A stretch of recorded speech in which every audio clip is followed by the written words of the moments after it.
सिद्धांत रूप में जब तक कुछ किया न जाए सब कुछ असंभव लगता है। इसी तरह जब आप कोई उल्लेखनीय चीज सोचते हैं, चाहे वह कितना ही अनोखा विचार क्यों न हो, अगर आप उसे लागू नहीं करते तो वह हमेशा आपके विचारों या किताबों में ही रहेगी, उपलब्धियों की सूची में नहीं। ज्यादातर लोग भी ऐसा ही सोचते हैं।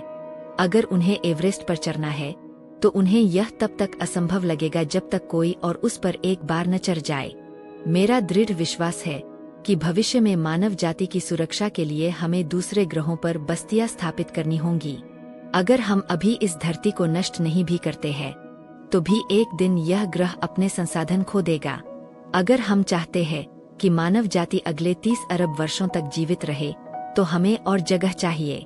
हमें अपने अंडे एक ही टोकरी में नहीं रखने चाहिए, यानी हमें अपनी पूरी प्रजाति को सिर्फ एक ग्रह तक सीमित नहीं रखना चाहिए। मैं इस पर बहुत मेहनत करता हूँ। जैसा कि लुईस कैरोल की किताब थ्रू द लुकिंग ग्लास में एलिस कहती है, एक ही जगह पर बने रहने के लिए आपको जितनी तेजी से हो सके दौड़ना होगा। इसका मतलब है कि दुनिया तेजी से बदल रही है। तकनीक, कला और विज्ञान इतनी तेजी से आगे बढ़ रहे हैं कि हमें उनके साथ बने रहने के लिए लगातार कड़ी मेहनत करनी होगी।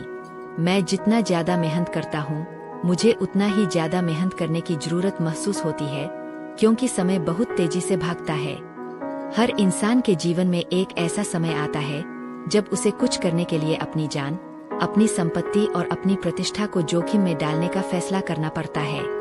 जो लोग इस चुनौती में नाकाम होते हैं वे बस शारीरिक रूप से बड़े हो चुके बच्चे हैं और इससे ज्यादा कुछ नहीं हो सकते।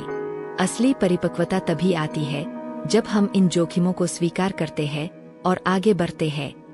याद रखें, संघर्ष के बिना कोई भी बड़ी उपलब्धि संभव नहीं है और यहीं से सच्ची प्रगति की यात्रा शुरू होती है।